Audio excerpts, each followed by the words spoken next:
Irmãos e irmãs, a paz do Senhor, satisfação enorme estar junto com você mais uma vez para estarmos estudando a palavra do Senhor em um trimestre abençoado, onde estamos estudando sobre mordomia cristã, a sua influência e a sua abrangência no nosso meio, tanto material, quanto social, quanto espiritual. Com toda a licença do mundo, estamos entrando mais uma semana em seu lar, em seu trabalho, para te trazer uma porção do ensino bíblico da palavra do Senhor. Bem-vindo e bem-vinda, está começando o programa Escola Bíblica Dominical. O título de nossa lição é A Mordomia da Adoração. Estamos na lição de número 6. O nosso textuário nos diz: mas a hora vem, e agora é, em que os verdadeiros adoradores adorarão o Pai em espírito e em verdade, porque o Pai procura os tais que assim o adorem. Evangelho de João, capítulo de número 4, versículo de número 23.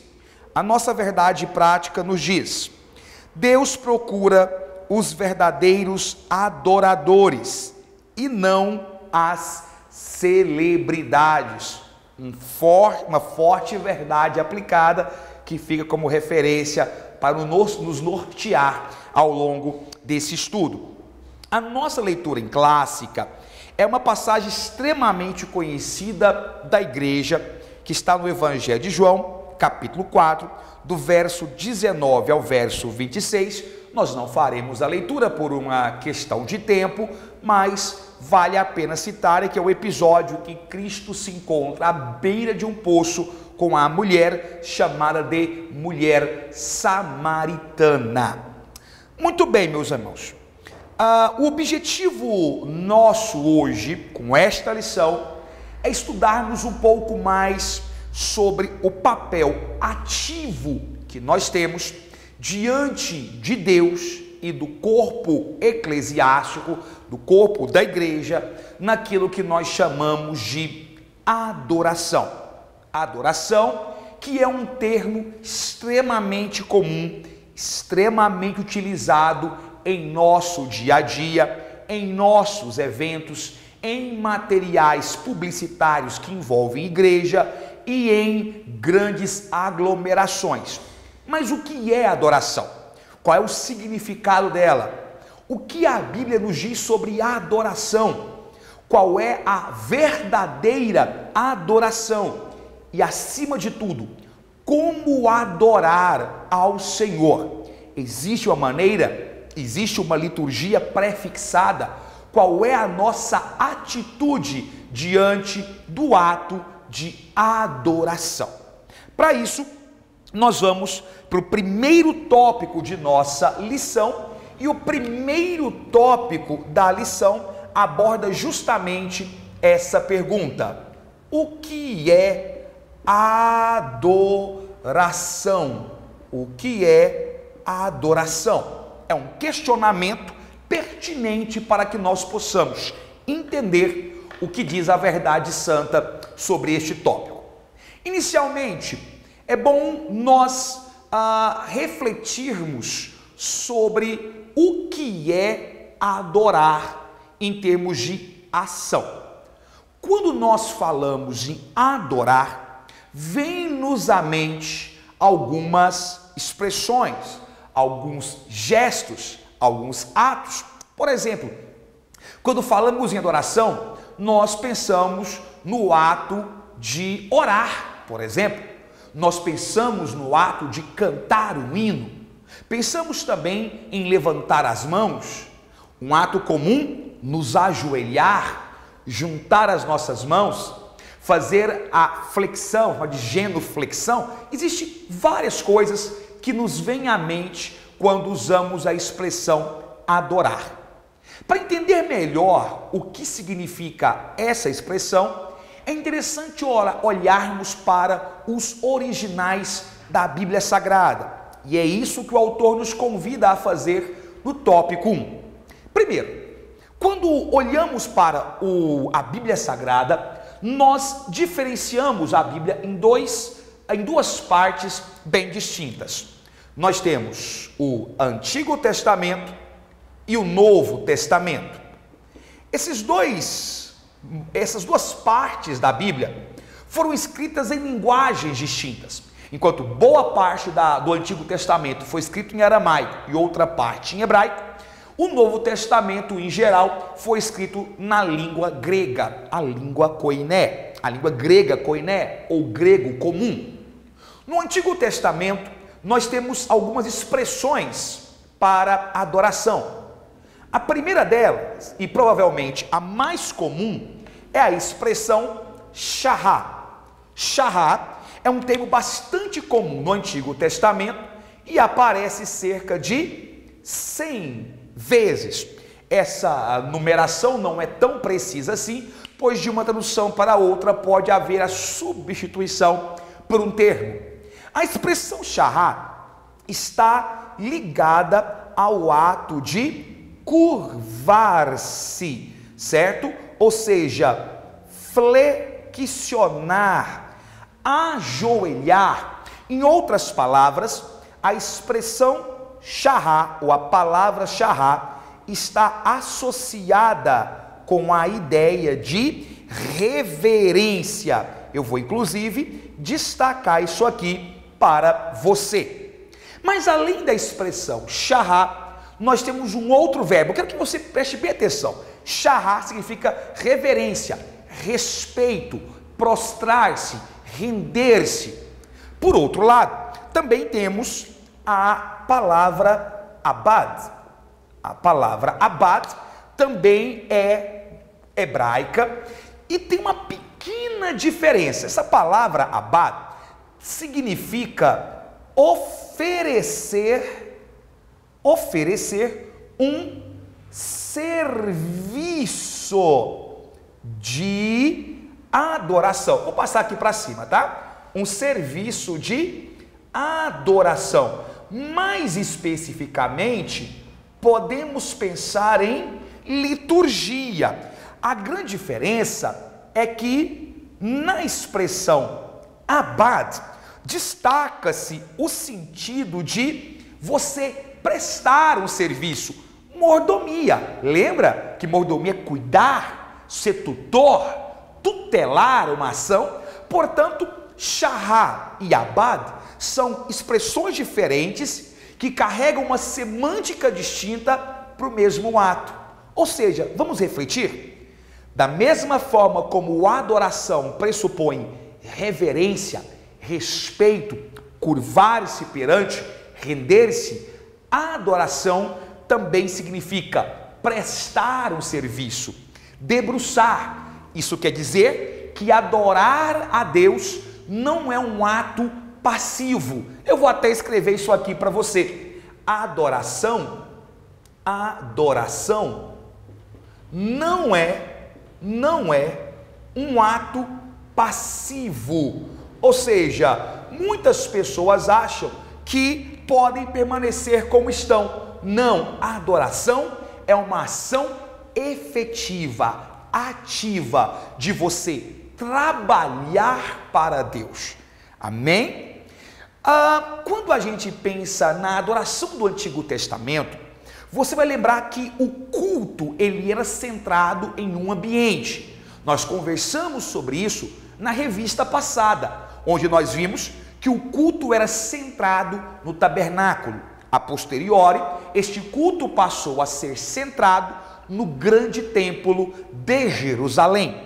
Era uma adoração mais dogmática, mais ritualística. Essa era a essência da adoração lá no Antigo Testamento. Era algo mais formal, mais distante, mais centralizado.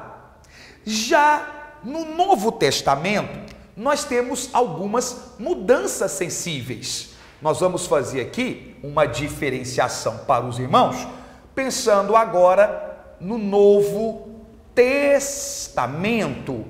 O Novo Testamento. Muito bem. Se nós quisermos refletir um pouco sobre o Novo Testamento, nós vamos encontrar algumas diferenças. A expressão mais comum para adoração que nós temos no Novo Testamento é proskinel. Proskinel tem quase o mesmo significado que chará, ou seja, flexão, curvar-se, adorar, tá? Adorar. Esta palavra aparece com bastante frequência, segundo a própria revista, aparece cerca de 59 vezes. E é interessante destacar isso aqui, porque esta frequência alta mostra a importância da adoração, do ato de adorar para Deus. Agora, existe uma outra palavra importante que eu quero destacar aqui para os irmãos, que é latreia. Alguns usam a expressão derivada latreo, que também significa serviço de adoração suprema. Serviço de adoração suprema, ou seja, latreia seria o equivalente a abad. Perceberam? Tudo que está no Antigo Testamento sofre um reflexo aqui no Novo Testamento, mas há uma diferença muito grande entre a adoração no Antigo Testamento e a adoração no Novo Testamento. Você se lembra que lá no Antigo Testamento a adoração ela era situada em um espaço, em um lugar. Aqui no Novo Testamento, você vai perceber que Jesus, ele tira esse limite, ele descentraliza essa adoração. Nós vamos ver daqui a pouco que no Novo Testamento, a adoração, ela deixa de ser regional e passa a ser universal. Em outro momento, nós vamos ver que a adoração no Novo Testamento, ela é menos dogmática e mais intimista. É uma adoração mais pessoal. Isso é muito importante de nós refletirmos. Portanto, meus amados irmãos, no tópico 1, o que o nosso autor coloca é justamente essa definição. Eu gostaria de responder essa questão de uma outra forma. Depois de analisarmos a expressão original de adoração no Antigo e no Novo Testamento, nós precisamos montar uma sentença para responder de forma direta e incisiva o que é adoração. E é interessante porque existe uma frase que não é minha, encontra-se no dicionário Wycliffe, que diz que adoração é a alma se ocupar de louvar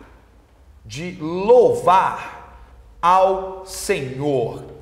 Observe que quando eu uso essa expressão, é a alma se ocupar de louvar ao Senhor, eu estou dizendo que a adoração é o ato de nós nos entregarmos a Deus, da nossa alma se apegar a Deus, entretanto, sem fazer petições e sem agradecer por bênçãos.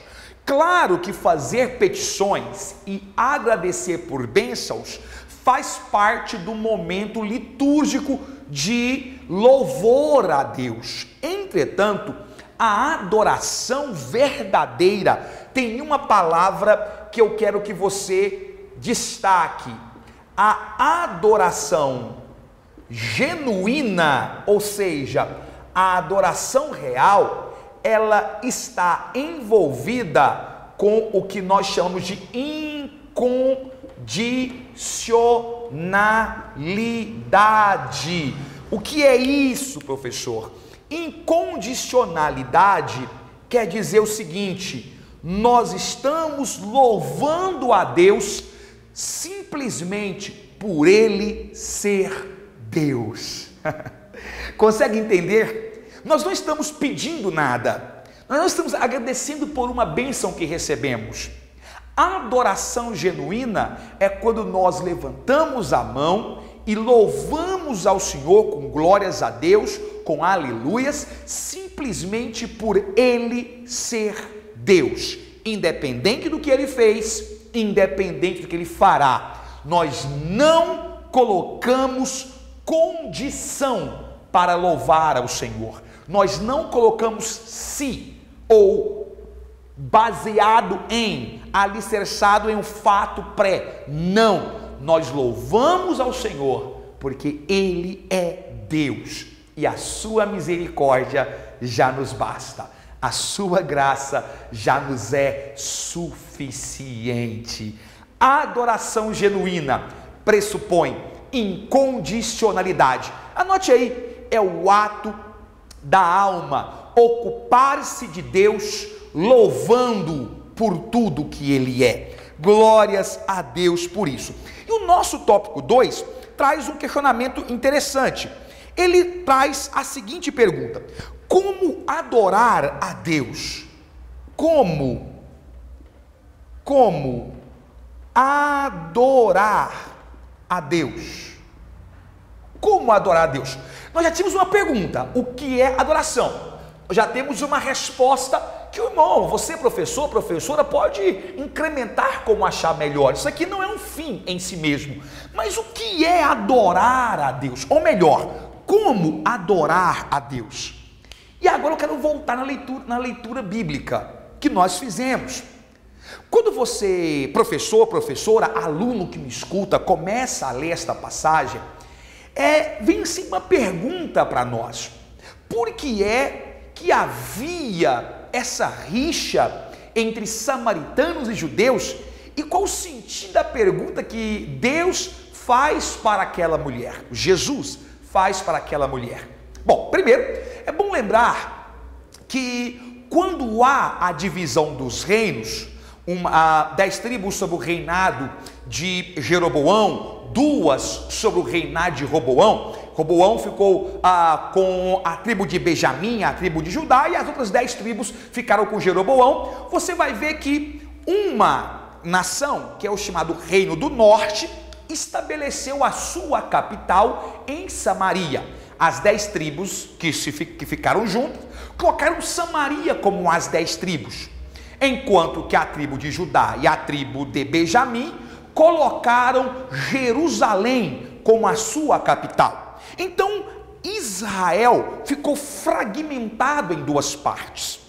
Com o desenvolver da história, e eu não vou contar detalhes aqui porque não é o foco da lição, as 10 tribos do norte foram se envolvendo com povos pagãos, tecendo casamento com outras nações, se contaminando.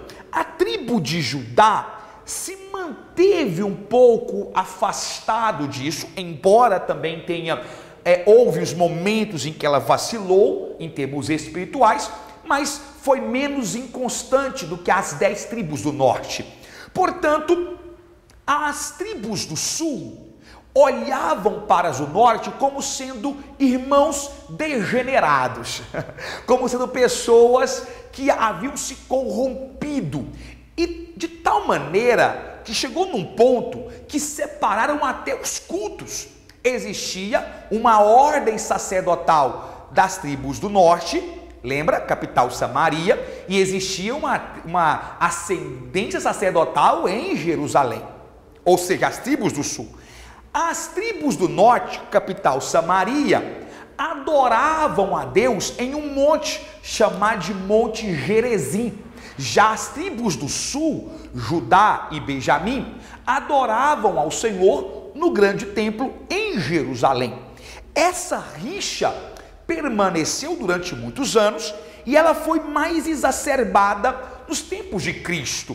Portanto, quando Jesus encontra aquela mulher e que a conversa, além de abordar coisas pessoais daquela mulher, Deus também ensina a nós sobre a adoração. E Ele, em sua infinita sabedoria, conhecendo a rixa que existia entre Samaria e Jerusalém, respectivamente ao fato de onde adorar, ele diz: olha, hoje, eu estou parafraseando, hoje a briga é entre adora-se no Monte Gerizim ou adora-se em Jerusalém.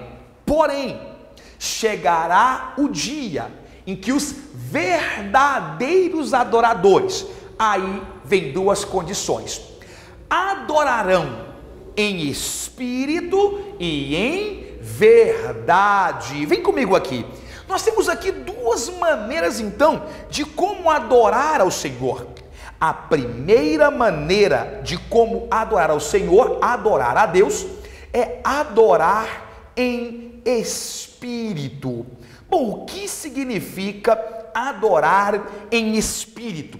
Significa que a partir de agora há uma quebra, há uma ruptura da localidade, ou seja, o lugar onde você está adorando não é mais importante, porque a partir de agora o centro do culto é pessoal. Ou seja, a partir de agora, o importante não é se você adora na igreja, na sua casa, no seu trabalho, em sua universidade. O importante é que o seu espírito esteja adorando. Ou seja, em qualquer lugar, em qualquer momento, em qualquer situação, o verdadeiro adorador louva ao Senhor. Jesus estabelece um postulado crucial para o cristianismo. Ele diz: olha, a partir de agora, a preocupação não é mais se eu estou no Monte Gerizim ou se eu estou em Jerusalém. A partir de agora, o crucial é eu adorar a Deus. Amado irmão, amada irmã, professor, professora que nos assiste nesse momento aqui no canal ADMP TV, Jesus está deixando bem claro que a adoração, ela agora não tem mais lugar geográfico específico.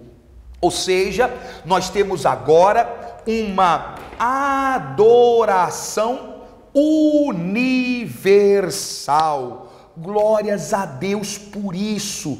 Adoração universal, em qualquer lugar, em qualquer circunstância e em qualquer momento, nós louvaremos ao Senhor. Muito bem, e agora nós temos o segundo pressuposto. Qual foi o segundo pressuposto que o Senhor nos coloca? Vejamos, o segundo pressuposto que nós temos é o seguinte: primeiro, em espírito, e logo na sequência, ele nos diz, também adorar em verdade. Também adorar em verdade. O que significa isso? O que significa adorar em verdade? Isso significa que Jesus está estabelecendo uma adoração que ultrapassa o mero dogmatismo, que ultrapassa o orgulho humano. Existem muitas pessoas que professam a Deus de aparência, da boca para fora, mas na verdade o que estão procurando é glória para si. Estão buscando apresentar a si as chamadas celebridades. Nós vivemos em um mundo, nós vivemos em uma época onde muitos homens e mulheres esquecem que o centro do culto, o centro da adoração é Cristo, é Deus. O nosso culto precisa ser cristocêntrico. Quando nós temos a expressão adorar em espírito e em verdade, nós temos que entender que não é mero dogmatismo, mero dogmatismo, ou uma atitude formal que Deus espera, mas Ele espera uma adoração genuína, real, um momento de devocional. Essa talvez seja a expressão mais importante. Ou seja, existem, infelizmente, repito, pessoas que têm tentado usurpar a glória de Deus. Não. Adorar o Senhor em verdade significa, repito, você estar louvando a Ele simplesmente pelo que Ele é. Não porque onde você está há uma multidão se aglomerando. Não porque onde você está muitos querem tirar uma foto com você, muitos querem que você assine um livro, assine um CD, dê um autógrafo, uma camisa. Não! Você tem que lembrar que a adoração a Deus, louvar, cantar, é uma atitude individual que perpassa a entrega pessoal a Deus. O que Deus vai fazer a partir desse momento não cabe a você, cabe a Ele. É importante entendermos que existem muitas músicas, existem muitos louvores que são louvores antropocêntricos, buscam a glória do homem, buscam refletir vingança. Nós não vamos expor nada nem ninguém aqui, mas eu faço aqui uma análise. Eu não consigo, perdoe-me se achem isso muito ultrapassado, mas eu não consigo engolir um hino, um suposto hino, que chama a Deus de você. Você. Nós não temos atitude de chamar um pai, uma mãe de você. Chegue um juiz de sua cidade e chame-o de você, para observar qual será a resposta. Chegue uma autoridade política, seja ela de comportamento idôneo ou duvidoso, não interessa, e chame de você. Ninguém faz isso. Por quê? Porque o pronome de tratamento pressupõe respeito, reconhecer a atitude, a posição da pessoa. E como é que eu me sinto? Mas é a liberdade que Cristo nos dá. Liberdade não é libertinagem. Liberdade não significa que não tenhamos que ter temor de Deus. Esse negócio de chegar e falar, você, Jesus é o cara, isso é falta de respeito. Isso é a adoração que não passa do teto. É um hino que pode até promover sentimentalismo, mas não promove mudança de vida. A adoração pressupõe atitude de reverência. Não é um hino que exalta vingança. Deus irá destruir os seus inimigos. Deus irá te levantar e você irá pisar na cabeça daqueles que criticaram você, que zombaram de você. Não é esse o sentido da adoração real. A adoração real não levanta o ego do homem. A adoração real promove, ela estimula a devoção e a glória de Deus. Em qualquer circunstância, em qualquer momento, o Senhor, Ele é louvado. Adorar de verdade significa louvá-lo de forma consciente e com temor. E eu já quero aqui caminhar para o final do nosso programa, lembrando que existe um terceiro postulado que o Senhor coloca para a igreja. Esse aqui, vamos destacar, é o nosso segundo postulado, e nós temos aqui um terceiro postulado. Qual é? O nosso culto ser um culto racional. Um culto racional. E aqui nós precisamos fazer algumas observações importantes. Primeiro, o que significa um culto racional? Racional vem de mente, significa glorificar a Deus pela razão de ser, cultuar a Deus pelo que Ele é. Aqui é importante destacar que um culto racional pressupõe também que nós louvamos a Deus, nós adoramos ao Senhor de forma ordeira, sem escândalos, sem possessões. Isso foi conversado na última lição sobre pessoas que acham que louvar a Deus é estar possessos. O Espírito Santo não possui ninguém. Nós sabemos o que fazemos, nós sabemos como agir, nós sabemos como estamos agindo. Deus nos dá consciência. Em nenhum momento quem adora ao Senhor de verdade perde a sua racionalidade. Por outro lado, o culto racional significa razão. Em outros termos, nós temos razões para louvar ao Senhor. A razão significa agir de forma lógica, entendendo os nossos sentidos e as nossas atitudes. Nós não adoramos ao Senhor inconscientemente. Nós não adoramos ao Senhor como robôs. Nós não adoramos ao Senhor como programas automáticos. Não, nós adoramos ao Senhor porque temos razão para tal escolha. Nós adoramos ao Senhor porque nós temos racionalidade para escolher ser geração eleita, sacerdócio real, um povo santo escolhido por Deus. O nosso terceiro tópico, eu não vou me alongar nele, porque ele fala sobre gestos e atitudes na adoração a Deus. E aí eu sugiro que você, professor, professora, especifique isso. É uma parte mais sinestésica, que se refere a levantar as mãos, a prostrar-se, a glorificar a Deus, a cantar. Ou seja, são as manifestações externas do nosso louvor e da nossa adoração ao nome santo do Senhor. Amém? Eu espero que você tenha entendido esses tópicos que nós falamos aqui. Espero que nós tenhamos contribuído com a sua aula. Você gostou? Te ajudou? Então não se esqueça, deixa aqui embaixo o seu comentário, seja um estímulo ou uma sugestão para nós.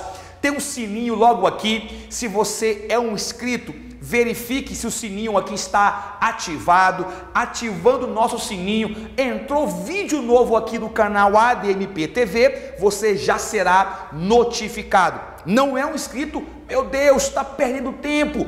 Faça isso agora. Inscreva-se, nos ajude a continuar a levar a mensagem do Senhor nosso Deus. Amém? Divulgue, compartilhe, estamos juntos nessa peleja.